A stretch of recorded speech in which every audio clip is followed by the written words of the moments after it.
And so all of the stewardship stuff that's about getting out of debt, having a budget, investing in index funds is all about ourselves. And the question I kept asking, if I really believe what I say I believe, then how does that affect how I invest?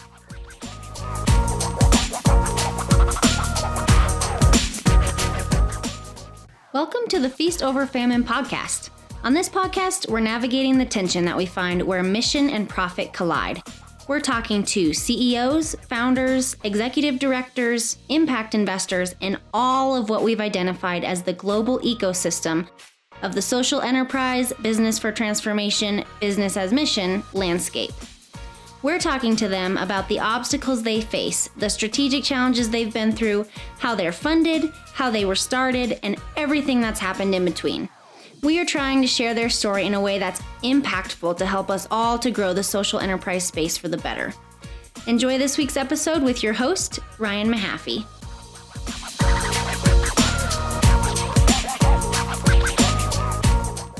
All right, everyone. Welcome to another week of the Feast Over Famine podcast. Really excited you guys are listening. And man, I'm super stoked for this week's episode. I had the chance to meet Don a few months ago for the first time. Somehow we hadn't crossed paths yet. And somehow we got introduced. I forget how, but ended up reading his book that came out this year and was super aligned. We're going to talk about that and all sorts of other things, but really excited to share this. And Don, welcome to the podcast.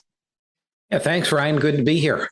Yeah, man. So we had a good half an hour to catch up and debrief before hopping on here, which is awesome. But I guess first thing, man, book's awesome. I know I told you, I was like, I've thought at times of, should we write a book on this so people can just digest it? And as I was reading, I was like, Don already did all the legwork here. This is awesome. I feel like I could just hand it off and do that. So congrats on putting that together. I know it's a lot of work to do something like that. Yeah, thanks. I never really had any intent to write a book.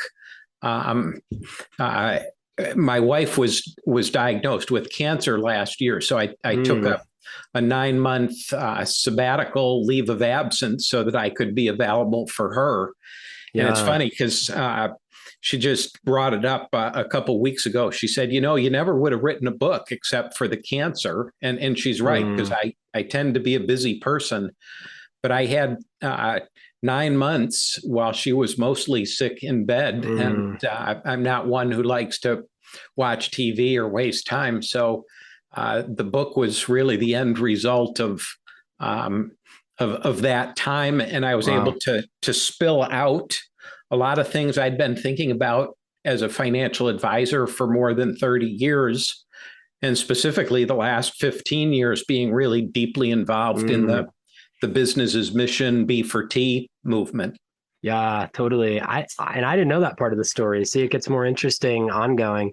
I've actually been thinking our second child is due anytime in the next week. And so I've been thinking the same thing. I was like, what, because you got a lot of time with a newborn that you're just kind of sitting there, theoretically. Our first was outrageously crazy, but theoretically they got time and I know my immediate tendency is going to be to scroll Instagram, just open my phone and be sitting there, the baby's feeding or whatever. I was like, what am I in this season how am I going to use that time wisely so that I'm not just scrolling the internet or whatever. I'll probably scroll a little bit because I'll be sleep exhausted. I won't have any capacity, but I don't want to be a zombie for the whole time. So yeah, I totally, that's cool that you did that. Well, Don, so why don't we start here? I think your story, your background, who you are, if I would have read your book and you weren't a financial advisor, I would have been obviously taken a lot of it, but I think your experience there, your career path leads you to have not just a unique perspective, but a trusted one. Like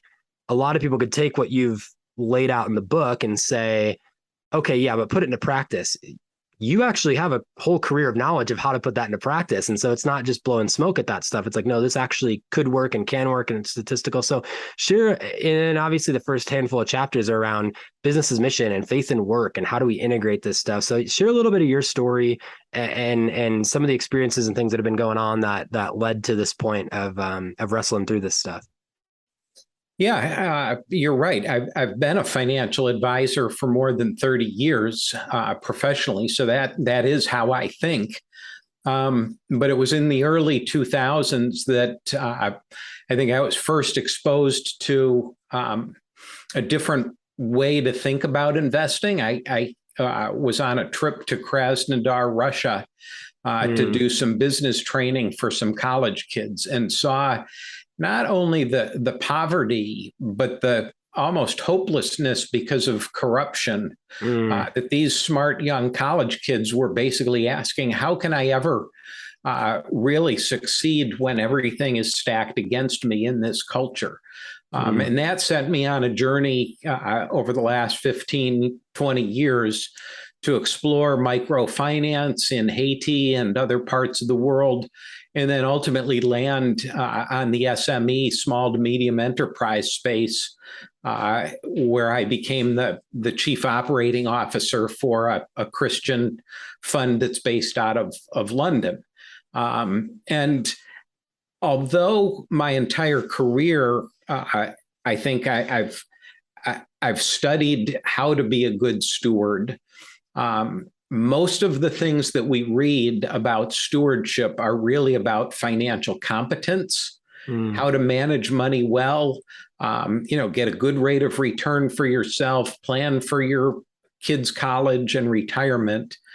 And the deeper I got into the business as mission movement, I think the more that God simply made it aware to me that stewardship, it's a given that you should be financially competent.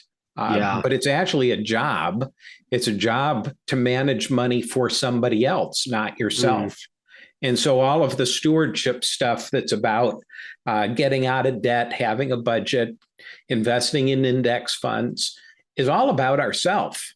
And the question I kept asking, if I really believe what I say I believe, then how does that affect how I invest? And I know as a financial advisor that when I meet with people and ask them what their goals are, it's going to be 3 or 4 answers. I want to maximize my return. I want to minimize my risk. And I want to reduce taxes. And then, and I do all those for my kids' college or retirement. But if I ask the same people, what are God's purposes? They're going to say, well, the Great Commission, the Great Commandment to love our neighbors, to promote justice and mercy in the world because God is a champion of those who are vulnerable and exploited. So if I'm managing his money, why is it that the objectives I have don't align with the true owner's objectives? And that's really how the book got started. It was if I believe that God owns it all, then that really has a specific impact on my investments, not just my donations. Yeah, and I think for you as a financial advisor of other believers, I'm assuming just based on your network and at times, right? Like you have that twofold, because you're thinking about that, wrestling with what stewardship means for yourself and what that looks like, but then you're guiding people in that. So it's almost like you have a little bit of a responsibility to help coach and mentor and guide them to do that well. And so that plays into it. Something that's interesting to me, because people could be hearing this and saying, oh, wow, okay, crazy. The system isn't set up for that. And so it's not easy. I guess what I'm trying to say, it's not easy to do what you talk about in your book. It's not like I can go, my company matches my 401k. And as I'm setting it up, I click the boxes, I take my risk assessment, blah, blah, blah. And it says, hey, are you a person with these ethical values? And do you want all your stuff invested that way? Like the general financial system, I know we're getting ESG, but that's so confusing. And I've even done podcasts where we've dissected, like, does the ESG actually work? Does it actually answer the right questions? So I guess talk a little bit about, like, and maybe just giving people a little bit of grace in the sense, like, the financial system and the ways to invest, like, they're not really set up yet to do this super easily. Correct? Yeah, that's correct. But I don't want to give us grace because it's not set up for that. The reality is that that the secular world is at least a decade or 15 years ahead of how Christians think about this. In the secular space, impact investing has been popular since the 1970s, where people deliberately invested for outcomes other than just financial returns. And Christians are barely scratching the surface of that. So, I think personally, I think that Christians should be at the forefront of this, not a decade or more behind the rest of the space. And I think it's almost impossible to say today to look at the large corporate investments that we can make. I think it's impossible to look at that and say that those large corporations are not using their clout and their influence to promote their specific agendas. Yeah. And many of those agendas don't align with a Christian worldview. Yeah. So I think that we need to get on the bandwagon, and we do need to build the kinds of products that are necessary for Christians to align their investments with their worldview and with their core moral values, and not just by screening out the things that we don't like. I talk in the book about proactive values investing. How do we select investments that are promoting what we believe, not just screening out those things that we don't like alcohol or tobacco or something like that. Yeah. I love that answer. Because it's not giving an out. So I like that. And it's funny because I've noticed, I've interacted with like a secular organization in the impact investing space doing a bunch of stuff, and then a Christian one. And I have noticed at times it's almost like two organizations doing the exact same thing, pushing the exact same direction, but they're just one's secular, one's Christian. And I don't want to say I think you're right. Like it is ahead. I don't want to say one's better than the other, because then when on the secular side, when they don't have the Christian values, it's like, is that better? Would I like that? But it is interesting to see a lot of those organizations pushing forward in ways where I'm like, wow, I'm really impressed. We just had a Rockies Venture Club here in Colorado just launched I think it's going to be like a $25 million seed fund that's only going to be investing in Black and Latino founders here in Colorado, because it's like such an underrepresented group of people with access to capital and those kinds of things. And so that's a secular organization saying, hey, this is a challenge in the world. We want to do that better. We want to help these communities and things. So it is interesting to watch both of those kind of parallel worlds doing the same thing and some of the differences between them. Yeah, I would just say that, it shouldn't surprise us. Jesus says in Luke chapter 16, there's the parable of the shrewd manager that people sometimes get hung up on the story itself, but the point is that Jesus says the sons of this age are more shrewd in dealing with their own kind than our sons of light. And I tell you, use worldly wealth to make friends for yourselves, so that when it's gone, they'll welcome you into eternal dwelling. So, as followers of Jesus, we should be using the resources that he entrusts to us to build eternal relationships.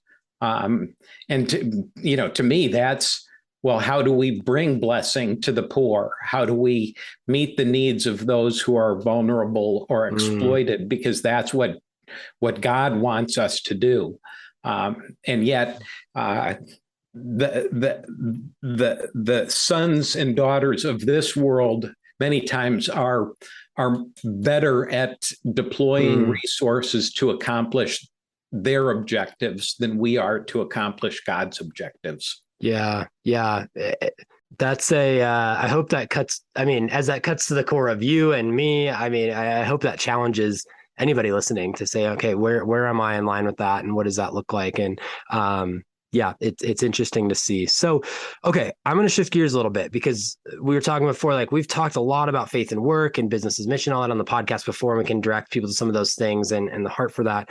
What I'm really intrigued about is kind of the second half of the book, where you even said you had written a white paper as a started part of this, and you kind of were wrestling with that. But like, how do you put this stuff into practice from everything from the types of capital, what a portfolio should look like. And I want to dissect different pieces, and maybe you have a great flow of this. So I guess I'm just going to ask a broad question and then we'll dive in. Like, how do you put this into practice? Like if you're wrestling with and you're saying, okay, I see the biblical basis for this. I'm convicted of this.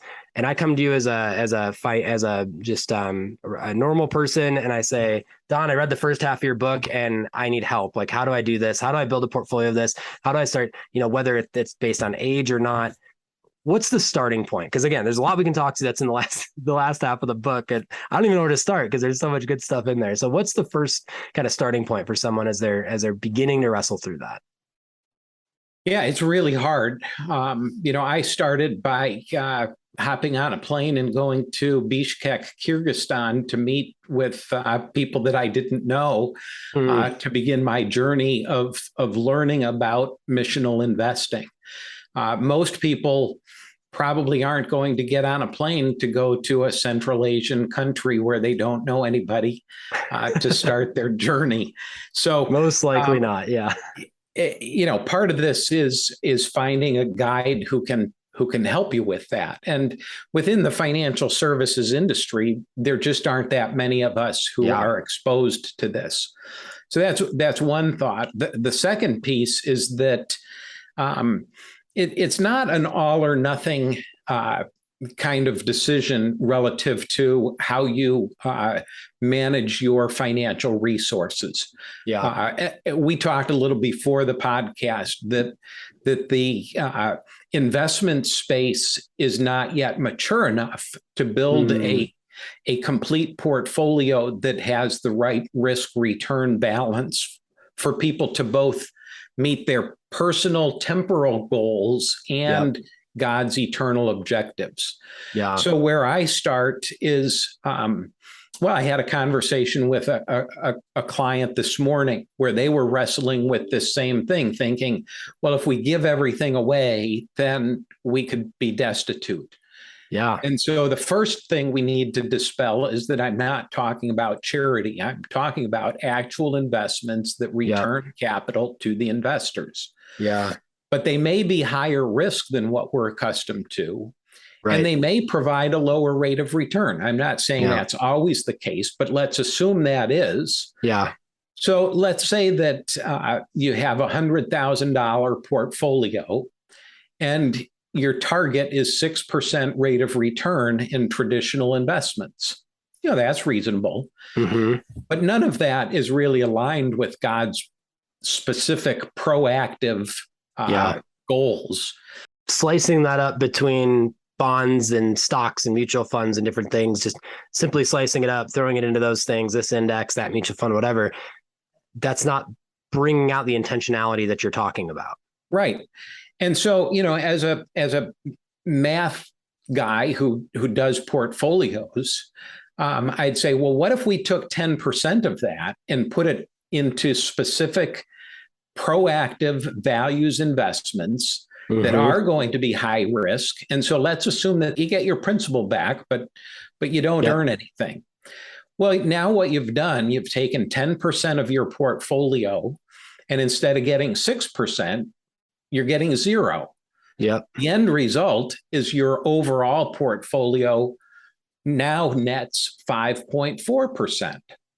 But as a person who's thinking through this, you have to evaluate, can I meet my financial objectives on a 5.4% rate of return? Yeah. And accomplish God's purposes? It's not an all or nothing. It's totally. Yeah. Could I do both? Maybe I have to save a little bit more because my return is only 5.4%. Or maybe I have to accept that I will live on a more modest income in retirement. But it's never an all or nothing. So the people who say, well, you're going to put me at risk of running out of money, I just say, well, then whoever planned that did a poor job. Totally. Well, what I like about that is it's objective and it's subjective. It's like you could have a three meetings with a client over, a 3-month period. You meet once a month and you're building their plan, and you run that math and you make that very objective. You say, okay, it's 5.4 instead of 6.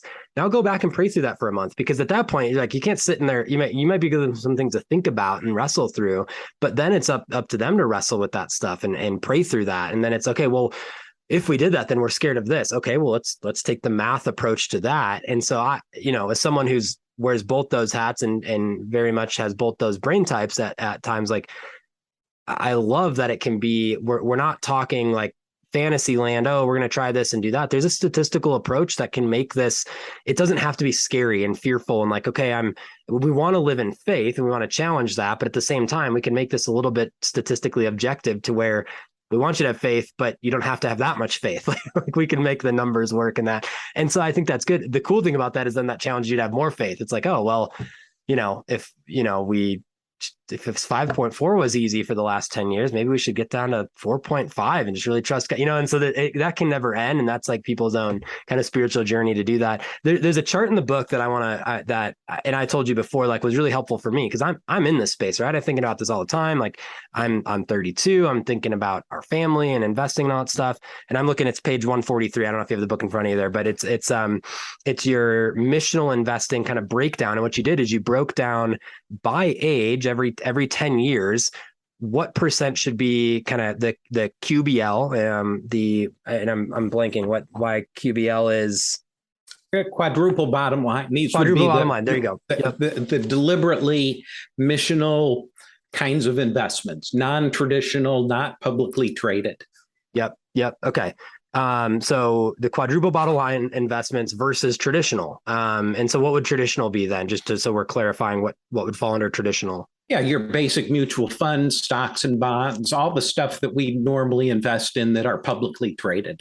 Yep. Okay, cool. So, and a clarification on that, we're not just saying go to any of those because like you said, I appreciated the story in the book where you got I think it was some sort of stockholders notice for a bond you were part of, and they were basically you tell the story. You're going to tell better than I can. But basically, it was a shareholder proxy that there was a shareholder who had proposed that this particular company not invest in anything that contributed to genocide or other crimes against humanity. And the board of directors wanted shareholders to vote against that proposal that would preclude them from investing in that way. So when I say that crazy. A lot of big companies today have their own agendas. Well, their agendas may be at the expense of what we know is morally what we should be doing. And it's not saying the board of directors and CEO is sitting there saying, hey, we want genocide to happen. It might even just be that might not even be that they're turning a blind eye. I look at the transportation logistics industry with human trafficking. There might be things that they can do. They could say, hey, we're going to invest 10% of our profits this year to implement some security things to try to fight against that. That would be a way of saying, wow, that's a really cool company versus saying, we know it's happening, but I don't know if we're going to do anything with that. And so just to kind of help people wrestle with the gray area though. So step one of this chart that we're going to talk about for a second is when you say traditional, that column of what percent might be traditional by age, that's not just traditional. We're throwing it into the market and doing those things. That's traditional with already taking a lens of weeding out a lot of that other kind of stuff and being good. So again, back to my story, where I'm at is I felt this was very freeing because I've at times been like, well, if I'm preaching this and I've got money in my IRA that's in mutual funds that I've vetted and I've looked at what's in there and stuff, and I feel pretty good at.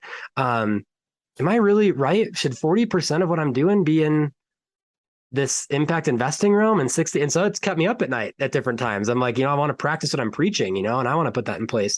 And so this was very freeing. So I'm just going to just kind of explain it really quick. So age 25, you would say 90% traditional, 10% quadruple bottom line kind of stuff. At age 45, you're more of a 30% quadruple bottom line, traditional 70%. And then by the time you're 85, it would be 70% quadruple bottom line, 30% traditional. Now, the financial advisor thought on that is if you're putting most of that into the traditional stuff on the front end, then as you get closer to retirement, you're more set. Hopefully that money's compounded over time. And so if you've done it right, you're ahead of the game kind of thing. Talk to me about this chart though, because like I said, it was very freeing for me. And I think it helps people understand, wow, I can just take and run with that and see what that looks like. So talk to me a little bit about I've dissected the theory a little, but maybe the parts that I've missed and how people might use that as a next step in their journey on this stuff. Yeah, it's really based on the rule of thumb that many people are already familiar with, that your ratio of stocks compared to bonds changes based on your age. Mm-hmm. When you're young, you should have the majority of your investments in stocks because they will do the best, and a smaller percent in bonds. Usually it's whatever your age is, that's what you put into bonds. So at 25, you've got a quarter of your money in bonds, 75%. That's very aggressive. But by the time you're 75, you've shifted the opposite way. So yeah. And part of the theory on that is selfish, because it's not in a bad way, but it's saying, well, if it falls apart on me, I want to I have time to make it up. So if I'm 25 and the market tanks, I have time to recover that. Whereas at the end, you're like, the market tanks, I'm 65 and I lose half the value, like in 2022, like what happened. So yeah, sorry to interrupt, but I think it's important for people to understand that piece of it. Yeah. Yeah. So, and that's just a rule of thumb. When I professionally manage money for people, I can very clearly say, well, here's why the rule of thumb doesn't apply at this particular stage. But rules of thumb are a good place to start. So I use the same kind of thinking that if the missional investing, proactive values, QBL space is not mature enough to build a true portfolio, then I can't suggest to a 30-year-old that they put all their money there. Yeah, definitely. We can invest in appropriate things that are domestic, publicly traded, that are aligned with Christian values. We were talking earlier about, instead of buying a bond fund, maybe you buy a fund that's comprised of loans to churches to help churches get built. But, over time, people have more discretionary income and they have more discretionary resources. So I suggest that they can deploy more and more into missional investments. And, my last chapter really talks about how much we should leave behind in the first place. Yeah. It's not a question of, do I have enough for retirement? But for many Americans, the question should be, do I have too much? Yeah. And if there's too much, that money really, in my mind, should be deployed specifically to accomplish God's purposes. Yeah, definitely. Well, and as you were talking, I was thinking, you could almost add a fourth column to this chart that shows like almost the amount of the portfolio, like based on average income and need and retirement, whatever. But the objection of someone would be, well, I can't live on that. And that's where it goes to lifestyle creep, which you also talked about in the book that you kind of go. And so that's a very personal wrestling. I appreciated some of the examples you guys gave on that. Just your personal examples of, hey, if we're going to build this garage, then we're going to challenge ourselves to missionally invest X amount also, so we can have our lifestyle creep, but if we're going to do that, we need to up the other side as well. And I thought that was pretty cool. So I don't think you could drop another column in there with a dollar value, but it would be kind of nice if you could, because it's somewhat subject. Like there could be a 35-year-old that exits a company and, they've got $10 million and they, dump half of it in, different ways they allocate that. They're probably set up a little differently to go do some of this QBL stuff than someone who might be making 150, 200 grand as a household. And they're kind of chipping away at this and that, so it would be interesting to see that piece as a future study or something.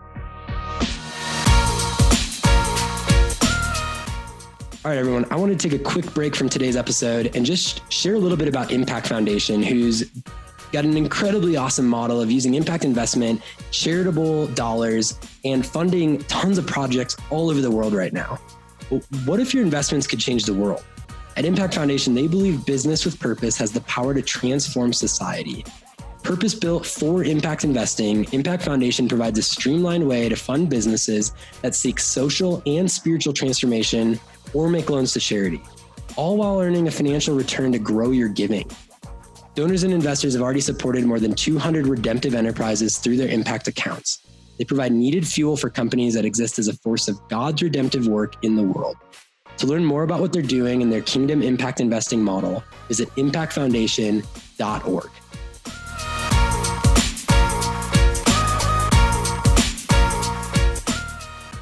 The other thing that I was thinking about with that too was I think for people where 10 to 30% or so of their portfolio might be in the QBL range, you can do microfinance. You could spend $5,000 and send it to a chicken farmer in rural Kenya and do a microloan, and you could do that kind of thing.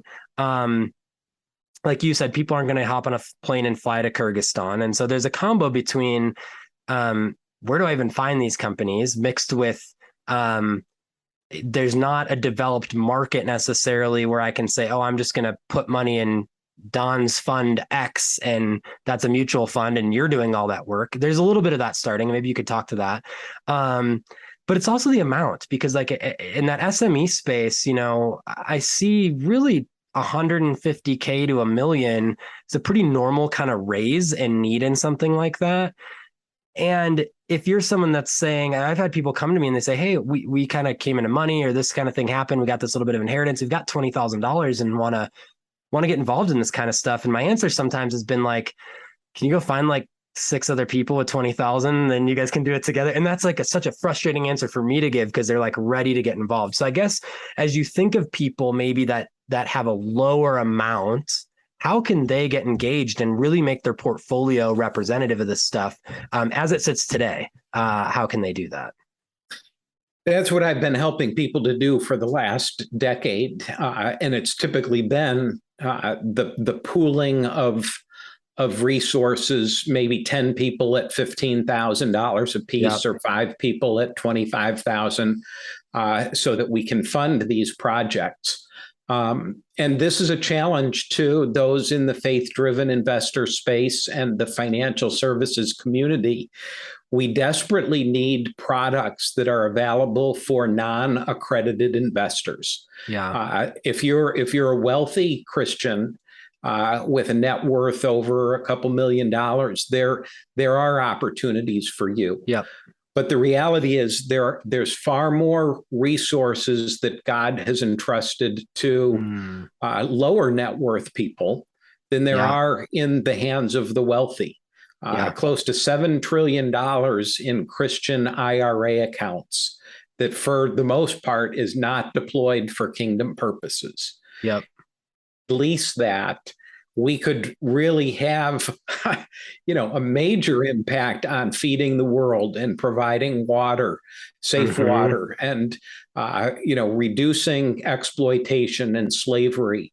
But we are not deploying money to do that. So my challenge, if anybody hears this, is that first and foremost, those of us who are in this space need to work together to build products that meet the SEC regulations for non-accredited investors. Yeah. Yeah. Reg CF crowdfunding is starting to get there. Yeah. It's a weird space. I mean, even if you talk to the guys at WeFunder, they would say, or Startup Engine, they'd say, hey, if you're a company raising $1 million, expect to get like a third of your raise from Reg CF if you're doing things right. And so it's not a silver bullet that's going to solve the whole thing, but I think it's moving there. I don't know if you've met the guys at Equity Vest yet out of Kansas City. They're building a faith-driven basically Reg CF platform. They just got their FINRA approval. They were just they're going to be on the podcast the next few weeks as well. So we're kind of moving that way with Reg CF, but it's still risky. It's still just, it's tough. If I'd say, take an example, maybe you're part of a church that has 800 people in it, and someone in that church is starting up a business as mission business in Nairobi, Kenya. And there's probably 5 to 10 people in that church that can invest 20, 25K. Everybody knows that person. They're actually being sent as a missionary out of that church at the same time. And so they're shepherding. They're like, there's a lot of due diligence on the success of this project that happens, and you can kind of pool that money. That's a really great example, but it's not one that's happening all that often. And so I think to your point, like we need more products and stuff that are accessible to those that might have $5, $10, $20,000 and want to get engaged. Because I think there is a lot on the sideline. I want to talk about Hey, Ryan, can go I ahead. just follow up with that example of people at a church pooling their money for a startup? I would also caution that even businesses here in the US are primarily funded by family and friends. And as one of my old colleagues would say, family, friends, and fools who help with the startup. So let's not discount that when we send somebody overseas, that there may need to be appropriate charitable capital to get something started. That one of the mistakes I've seen is trying to fund a new project in a closed country with lent dollars, because people, it's easier to convince them to lend you money than to give you money. But it may very well be that first 100,000 or more is actually needed as grant capital to get it going. And when smart investors say you can't mix the two, I would simply say, tell me one industry on earth that hasn't been subsidized by a government at some point in the phase of that industry. And it's just not the case. So let's dispel this notion that we can't mix charitable capital and investment capital. It's done all the time. Totally. It's simply called subsidy or tax credits. Yeah, honestly, I love that. And we're going to have to, you and I are going to have to talk offline at some point. I want to see the books of some of the, we've had a few clients that have done that in the cap table and the books and stuff. Like most CPAs aren't used to a closed country company that has a LLC in Delaware or a C Corp in Delaware mixed with X company overseas. And then this money was like granted, but it's not, but someone received a tax deduction because it went through Impact Foundation. And then all of a sudden I'm like, yeah, I know this is doable, but the cap table's a disaster now.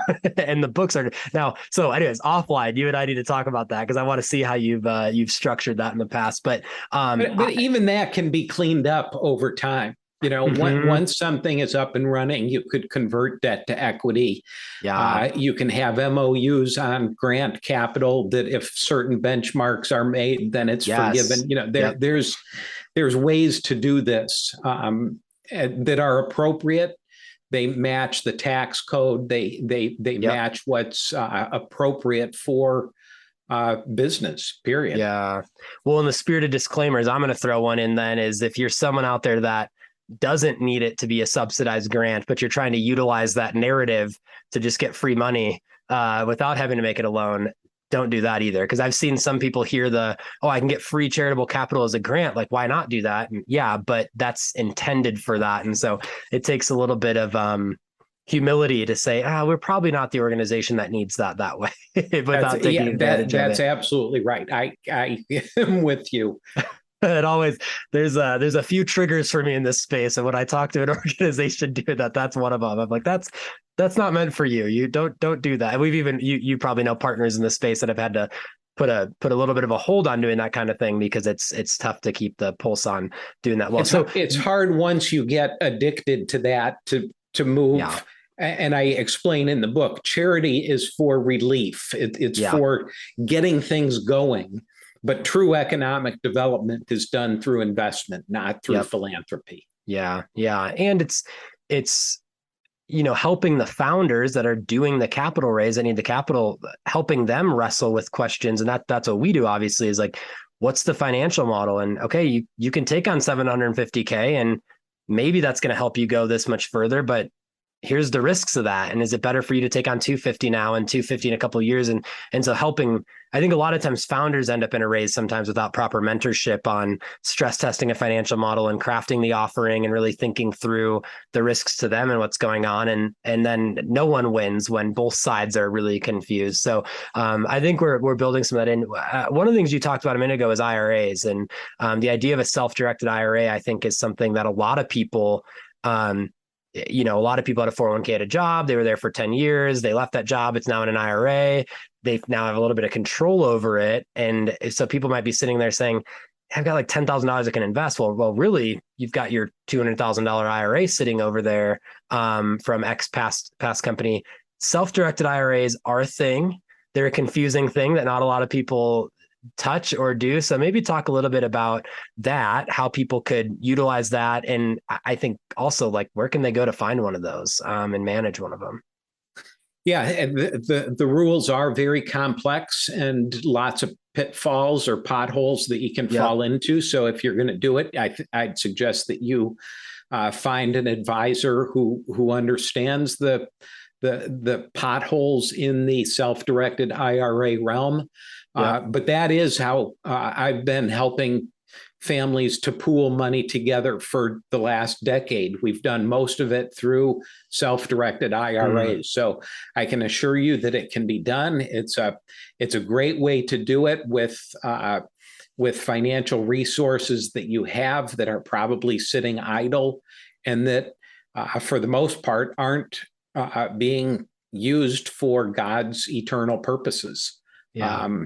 I don't really want to give names of specific that's fine. Yeah. Self-directed custodians out there. There are a lot of them, but just because there are a lot available, I still would caution you. Most of them are do-it-yourself kind of places. Yep. And it's daunting to try to do it if you don't understand how to move money both in and out and do the direction of investment forms to make it happen. And it's very complex. Yeah. So we won't throw any names out there, but I'll just say, if anyone's listening to the podcast and they're like, I need to do that tomorrow, pop me a note and I'll do some research with our partners on how to find that for somebody. Yeah, we're helping people with that. They could go to our website at stewardadvisorsgroup.com. Okay.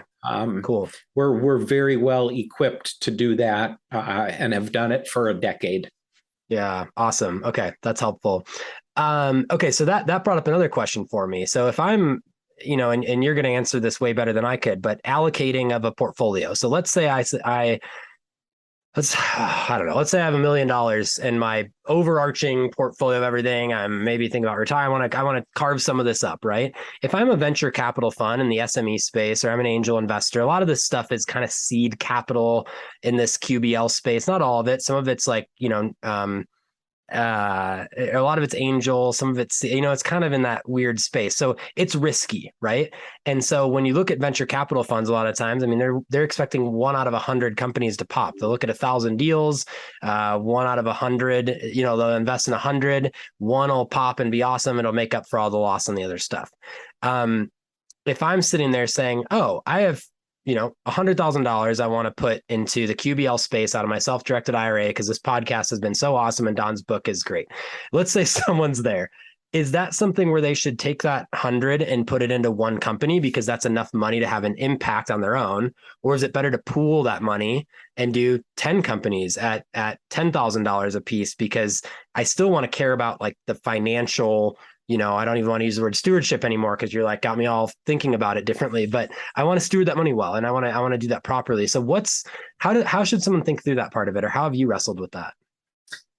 Yeah, I think in terms of portfolio. So it always scares me anytime that somebody says, I'm going to take this much and put it all into one thing, yep. whether it's a foreign project or even one stock here in the US. That just is not how I do it. Yeah. The good thing, Ryan, is that there are a number of funds that have already bubbled up in this space. I believe in the next 5 years, there will be more and more. So I don't think it's really necessary for most people to do one-off projects that carry far more risk. Yeah. If you could invest in a fund that already has 10 to 15 or 20 of these kinds of projects in it, they've done the due diligence and the vetting, right, and they're doing the accountability and the monitoring, and they're already diversified across multiple businesses in multiple locations in multiple industries. So that's my advice to somebody who wants to start doing this.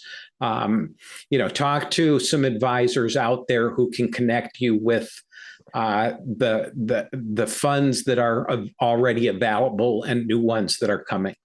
Yeah. And a lot of those funds have minimums, right? And so just so no one gets really excited and goes, I'm picturing someone getting really excited about this and going down the line and they talk to a few of those funds and basically like, you're not worthy, like you don't have a high enough net worth, like we were talking about earlier. What kind of range should someone have in general, just kind of saved up to get involved in some of those funds like that? Is it usually like a 25K minimum, a 50K, what's the norm? Yeah, it depends on the fund, and it is easier actually. While I said I prefer not to do one-offs, if you pool money with multiple people, it may be that you could buy 5 different investments because you're pooling it with 5 other people. Yep. Probably $25,000 would be a minimum for some of them. Some of it's $100,000 for the fund. Yep. But I do believe that there will be more and more products available. And I am hopeful that the crowdfunding space for securities will help to solve part of this problem also. Yep. Yeah, totally. Yeah. And that's a whole nother conversation. That's fun. Okay. I know we're nearing the end of our time. There's one other piece I want to talk about because I'm really convicted on it. And it's one of the pieces in this space that's really challenging to me and at times frustrating. And I'm trying to pull up the page here. It's really about what kingdom capital should look like, some of the characteristics of it versus how the rest of the world is kind of set up on that stuff. And of course, I'm having a hard time finding the page now, but talk to me. Oh, here we go. So it's page 187 in your book, if anyone has your book and is following along. But you talk about mammon and you talk about the kingdom of heaven. You talk about kind of traditional capital being expensive, impatient, frugal, risk averse, imperialistic, selfish. And you talk about the kingdom of heaven, characteristics of capital being affordable, patient, liberal, de-risking, catalytic, serving. Now, we don't need to go, people can get the book and read about what all those things mean. I think for me, affordable and patient are the two things that as I work with organizations to see what they can handle, I see an organization with a great heart, massive impacts possible, a good business opportunity. And I look at what type of capital and what the capital needs to look like for them to succeed. And oftentimes it needs to be affordable and it needs to be patient. And oftentimes the available capital out there are not those things. So talk to me a little bit, this whole concept and how you've wrestled with it. But also on those two things, what that should look like. Specifically, when I'm talking about the character of capital, I look at it in the book from the standpoint of the recipient of the capital, in terms of what they see or what they experience, and then how that reflects back on the investor themselves. So when I say affordable and patient, I'm thinking of the recipient of a loan or those who need the capital. Maybe they can't pay market rates, or I should say, those of us in America or in the West are expecting Western type market returns that may not really be achievable in a frontier market. And the secular world would say, well, then you should get a significantly higher rate of return because of the level of risk. Yep. Well, this goes back to investing for multiple bottom lines, that maybe we have to dial back the rate of return in order to accomplish the spiritual outcome. Patient is along the same lines.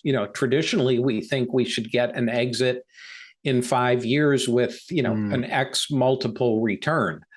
Well, if you're doing an agriculture project, a frontier market like Ethiopia, and you're planting apple trees, maybe your time frame really is 15 to 20 years, not 5 to 7. Maybe the returns are dampened because the location of the orchard is among three people groups that just a generation ago were killing each other on the same property. There's other outcomes that we seek. And finally, you didn't mention it, but the one characteristic that I think is most important to understand is catalytic. That as followers of Christ, God entrusts us with resources to be catalysts, to advance his kingdom. And that flows out through patient and affordable and de-risking kind of capital. But we are called to be catalysts, ambassadors, missionaries to advance the kingdom of heaven here on earth. Yeah.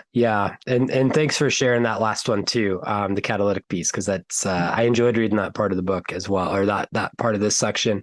And so I think with that stuff, I hope that chart challenges a lot of the current faith-driven investor kind of space, because I think a lot of the funds, the private equity funds that have moved to getting involved in this stuff wrestle with that. And I've seen a lot of projects that are amazing not get funded overseas because they don't check those boxes traditionally. And so I think some balance there will be really good. Well, Don, again, thanks for all the work you put into the book, and thanks for spending the time today. This has been really fun to wrestle through, and I'm excited to keep partnering with you guys and further the kingdom in this way, because it's really important and it's really cool.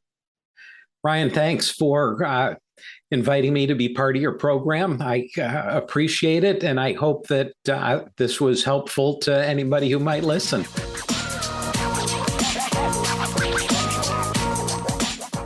All right, everyone, thank you for listening to another week of the Feast Over Famine podcast. We are so thankful you guys are here and listening. As always, hit that subscribe button on your favorite podcast listening apps. We would love to keep you guys up to date on new episodes that are coming out, when we're launching new episodes, when we're launching new seasons, and everything in between. So when we're in season, episodes are dropping every single Wednesday. Hit that subscribe button. Make sure you're up to date. Also, if you're loving what we're doing, be sure to follow us on Facebook, Instagram, LinkedIn, where we're constantly posting about our projects, what they're doing, what kinds of things we're working on. We'll recycle some podcasts, things about our partners, all sorts of fun stuff that you want to see. So hit us up on Facebook, Instagram, LinkedIn, all that kind of stuff, and check out what we're doing there. And yeah, we're stoked that you guys are listening. We hope this has been really fruitful, and we will catch you guys next week.